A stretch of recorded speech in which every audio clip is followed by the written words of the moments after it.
সম্মানিত দর্শক এবং শ্রোতাবৃন্দ, আমি ডক্টর আবুল কাশেম মোহাম্মদ মাহবুবুল্লাহ যশোরী বাংলাদেশি সেবা পার্টির পক্ষ থেকে আপনাদের সকলকে জানাই আসসালামু আলাইকুম রহমতুল্লাহ। আমাদের দেশ কখনো স্বাধীন হয়নি।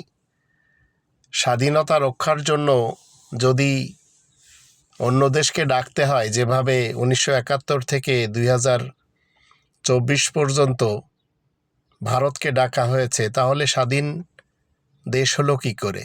আর এখন তারিক জিয়া ডাকতেছে চায়নাকে। এদেশের মানুষকে আরও অনেক খেসারত দিতে হবে। শুধু ইন্ডিয়ার জায়গাতে এখন চায়না এসে যাচ্ছে, তাহলে স্বাধীন হলো কিভাবে দেশ? তাই আসুন বাংলাদেশি সেবা পার্টির কাফেলাতে এরা রব্বানিতন্ত্রের মাধ্যম দিয়ে দেখিয়ে দেবে বাংলাদেশ বিশ্বের সবচেয়ে বড় ধনী দেশ এবং বাংলাদেশের গরিবই তড়িৎ মিটিয়ে দিবে by the name of Allah.